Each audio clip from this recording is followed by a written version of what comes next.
ምርጥ ጨዋታ ተመለከትን ይመስለኛል አይደለ?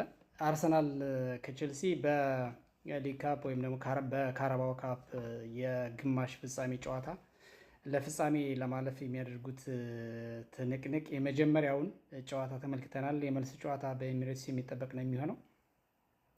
እንግዲህ ከጨዋታው በፊት ሲንሸራሸሩ እንደነበሩት አንዳንድ መረጃዎች የቼልሲው አዲሱ አለቃ ቀለል ያለ ጨዋታ ብለው ነበር። ቀላል እንዳልሆነላቸው ግን እየተገነዘቡ ወይም ደግሞ ያዩ ይመስለኛል። ምክንያቱም በስታንፎርድ ብሪጅ ቼልሲዎች በሜዳቸው እና በደጋፊያቸው ፊት ነው አርሰናልን ያስተናገዱት።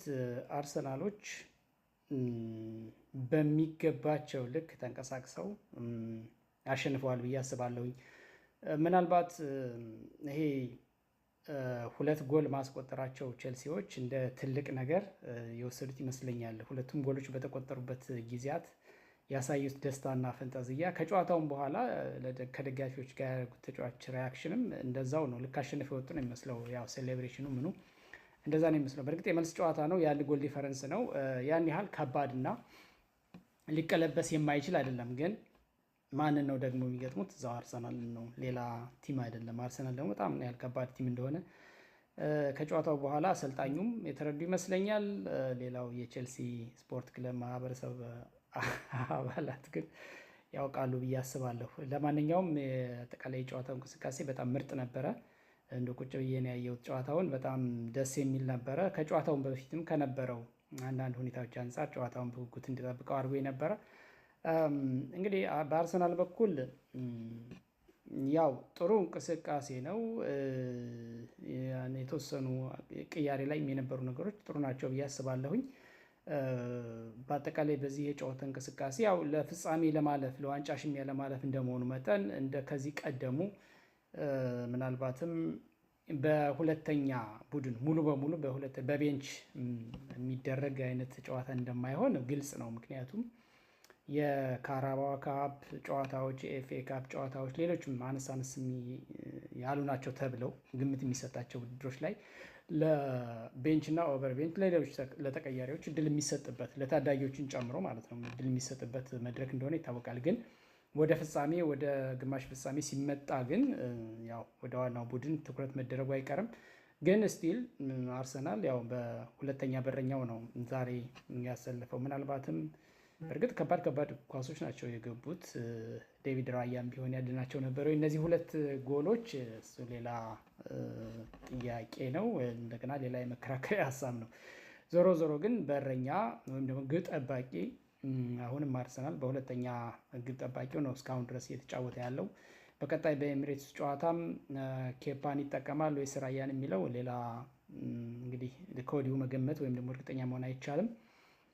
ለማንኛውም በዚህ እንቅስቃሴ ጥሩ ነበረ ማለት በአጠቃላይ ቼልሲም በደጋፊውና በሜዳው በደጋፊው ፊት እንደመጫወቱ መጠን የሚገባውን ያህል እንቅስቃሴ አድርጓል ብዬ አስባለሁ። ምክንያቱም ተጋጣሚው አርሰናል ስለሆነ አርሰናል በጣም ከባድ ቲም ነው ይታወቃል። ማንንም በዚህ ሰዓት ማንንም የትኛውንም ቲም ቻሌንጅ ማድረግ የሚችል አሸንፎ መውጣት የሚችል እንዲያም ሲል ደግሞ ምናልባትም በጣም ጠንካራ ከሆነ ተጋጣሚው ነጥብ ተጋርቶ የሚወጣው አርሰናል ነው በዚህ ሰዓት እና ጠንካራውን አርሰናል ገጥሞ በሜዳው 3-2 መሸነፍ ያው መሸነፍ ነው። ግን ዞሮ ዞሮ በአጠቃላይ ያሳየው ፐርፎርማንስ ቼልሲ ጥሩ ነበር ብሎ ማለት ይቻላል። በአጠቃላይ የጨዋታው እንቅስቃሴዎች ቼልሲዎች እውነት ለመናገር ተጭነው ለመጫወት ሙከራ አድርገዋል። ግን ሙከራቸው 10 ብቻ ነው። ከዚህ ውስጥ ኢላማውን የጠበቀ 5 ብቻ ነው። ሁለቱን ግን ወደ ጎልነት ቀይረዋል ማለት ነው። ስለዚህ በጠባብ የጎል ልዩነት ቢሆን እንዲሸነፉ ያደረጉት ግብ የማስቆጠር እንቅስቃሴ ጠቅሟቸዋል ብሎ ማንሳት ይቻላል። አርሰናል በበኩሉ 17 ያህል ወደ ግብ ሙከራዎችን አድርጓል። ከዚህ ውስጥ 6ቱ ኢላማቸውን የጠበቁ ነበሩ። 3ቱን ወደ ጎልነት ቀይሮ አሸንፎ ወጥቷል 3-2 ማለት ነው። እና እንግዲህ በመልሱ ጨዋታ ኤሚሬትስ ላይ ይደረግና ከዛ በኋላ አርሰናል አይ ቲንክ ለፍጻሜ ይደርሳል ብዬ አስባለሁኝ። ስለዚህ ከማንቸስተር ሲቲ ጋር ኒውካስልን ጥሎ ከመጣው ጥሎ አልመጣም እንጂ ገና ነው። የእሱም የመልስ ጨዋታ ይጠብቀዋል። ግን ኦልሞስት ጥሎ እንደመጣ ወይም ደግሞ እኔ ሲቲ አሁን ለፍጻሜ እንደደረሰ ቡድን አድርጌ ነው የምወስደው። ምክንያቱም በሰፊ ኦልሞስት 2-0 አሸንፎታል። እንግዲህ ቀጣዩን ጨዋታም ሲቲ በቀላሉ እጅ ይሰጣል ይሸነፋል ብሎ ማለት አይቻልም። በእርግጥ በእግር ኳስ ቀላል የሚባል ነገር የለም። በነገራችን ላይ እና አሁን ምን አይነት ታምር እንደሚፈጠር አናውቅም። በእርግጥ ግን ብዙ ሰው አሁን የውስጥ ዝም ብሎ ውስጥ እንደው ምን አስባለሁ የመልሱን ጨዋታ ሁሉ ረስቸው ማንቸስተር ሲቲ ለአርሰናል የፍጻሜ ተፋላሚ ነው ብዬ ሁሉ አስብ ነበር እና የመልስ ጨዋታ አለው እሱ። ስለዚህ አርሰናልም ከቼልሲ ጋር ማንቸስተር ሲቲም ከኒውካስል ጋር ተጫውተው ምናልባትም ማንቸስተር ሲቲ ከአርሰናል በካራባኦ ካፕ ፍጻሜ ይገናኛሉ ብዬ አስባለሁኝ። እንግዲህ እሱን ለማየት ያብቃን። ለማንኛውም የቼልሲው አሰልጣኝ እንደ ወጣቱ የትናንቱ ተጫዋች የዛሬው አሰልጣኝ ከጨዋታው በፊት ትንሽ ቃላ ማለት አንዳንድ ጀማሪ ሲሆን አስቸጋሪ ነው እና በሱ ቤት አሁን የቃላት ጦርነት የስነ ልቦና ጦርነት እየጀመረ ወይም ክሊክ ማድረጉ ይመስለኛል። ያው ስለሚያውቀው የእንግሊዝ ፕሪሚየር ሊግ ተጫዋች ስለነበረ ኦልሞስት ያውቀዋል የሊጉን ባህል እና ለምሳሌ በጆዜ ሞሪኒዮ እና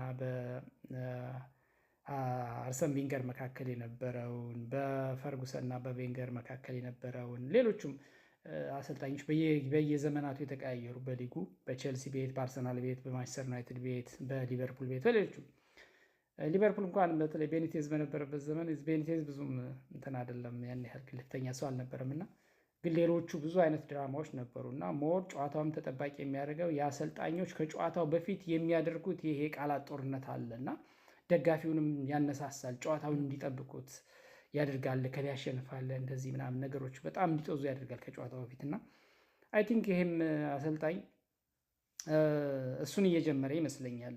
እሱን ለመጀመር ፈልጎ ይመስለኛል እንጂ በዚህ ልክ አርሰናልን አሁን በዚህ ሰዓት የትኛውም ዓለም ላይ ያለ እግር ኳስ ተመልካች የሶከር አድናቂ ብትጠይቀው ወይም ቢጠየቅ በዚህ ሰዓት ቤስት ከሚባሉ ቲሞች መካከል አንደኛው የሚጠራው አርሰናልን ነው። ምክንያቱም አርሰናል ባለፉት ዓመታት በሊጉም ያው የነበረው ተፎካካሪነት ይታወቃል። በአውሮፓ ቻምፒየንስ ሊግም ባለፈው ዓመት ብዙ ርቀት ሂዶ ባለቀስ በመጨረሻው አካባቢ በፒኤስጂ ያው ጉዞ የተገታበት መንገድ እንጂ በሂደቱ በጣም ጠንካራ እንደነበረ በዚህም ዓመት እያሳየ ያለው አቋም እንደዚህ ሆኖ በአራቱም የዋንጫ መድረኮች ላይ አለ እየተፎካከረ ነው ያለው። ሊጉን ይመራል። በአውሮፓ ቻምፒየንስ ሊግ ምንም ያልተሸነፈና የሚመራ ከፍተኛ ነጥብ የሰበሰበ ቡድን ነው። በካራባኦ ካፕም እንደዚሁ እንደሚታወቀው ለግማሽ ፍጻሜ ደርሷል። ኦልሞስት ቼልሲን ከጣለ ለፍጻሜ ነው። በኤፍኤ ካፕም እንደዚሁ እስካሁን ካሉት ቲሞች መካከል አንደኛው ነው እና በዚህ ሁኔታ ላይ ያለን ቲም ቀለል ያለች ጨዋታ ጠብቀናለች ብሎ ቡድኑን ቀለል ለማድረግ መሞከር ከጨዋታው በፊት መነጋገሪያ እንዲሆን ኦፍኮርስ ትኩረት እንዲስብ ጨዋታው አድርጎታል ሰውየው። ግን በዚህ ልክ ደግሞ አንዳንዴ ትንሽ ከእውነታ ወጣ ያሉ ሀሳቦችን ለመሰንዘር ለመበሻሸቅም ሆነ ወይም ደግሞ የስነ ልቦና ጦርነት ለመጀመር በዚህ ልክ ደግሞ ትንሽ ወረድ ሲል ነገሩየው ከማብሸቅም አልፎ በቃ ይሄ የሰውየውን አንፕሮፌሽናልነት ያሳያል እና እሱ ነው አሁን ገና ሰውየው ስራውን ሳይጀምር በቃ ማለት እንዲደበረኝ አልደበረኝ በቃ ስራው ክለቡ እስከቀጠረውና እስከሰራው ድረስ ይሰራል። ግን አለ አይደል አንዳንዴ ፕሮፌሽናሊዝም ጥሩ ነው። በየትኛውም መንገድ አሁን የትኛውም ክለብ ደጋፊ ብሆን የማልደግፋቸው ክለቦች ውስጥ የሚጫወቱ ተጫዋቾች የሚያሰለጥኑ አሰልጣኞች አሉ በጣም ወዳቸው በነገራችን ላይ ፕሮፌሽናል ስለሆኑ የቃላት ጦርነት ስነ ልቦና ጦርነትም ሲጀምሩም በልኩና በአግባቡ በለዛው ስለሆነ የሚያስጌዱት እነዚህ ሰዎች አደንቃለሁ ወዳለሁ። ይሄ ግን ትንሽ የህፃን ጨዋታ አድርገው ፍየል ከመድረሷ ቅጠል መበጠሷ የሚባል አይነት ነገር በሊጉ እንደዛ አይነት አታካራ ለመፍጠር የሚፈልግ አይነት ሰው ይመስላል። ከጨዋታው በኋላ ምን እያለ እንደሆነ አላውቅም። ያው ጨዋታው ወዲያው እንድጠናቀቅ ነው ይሄን ቪዲዮ እየሰራ ያለሁት። ለማንኛውም ደግሞ የሆነ ወይም ያልሆነ ተቀባይነት የሌለው ሌላ ሀሳብ ደግሞ ሊጨምር ይችላል ከጨዋታው በኋላ አናውቅም። ለማንኛውም ግን አርሰናሎች በኦልድ ትራፎርድ በቼልሲዎች ሜዳ ከሜዳቸው ውጭ ማለት ነው 3-2 አሸንፈው መመለሳቸው ትልቅ ነገር ነው። በኤሚሬትስ እና በሜዳቸውና በደጋፊያቸው ፊት ደግሞ በእርግጠኝነት ይህን ጨዋታ በድምር ውጤት በድል ይወጣሉ እና ለፍጻሜ ይደርሳሉ። ከዛም ዋንጫ ያነሳሉ ብዬ ገምታለሁኝ። እንዳንድ ደጋፊ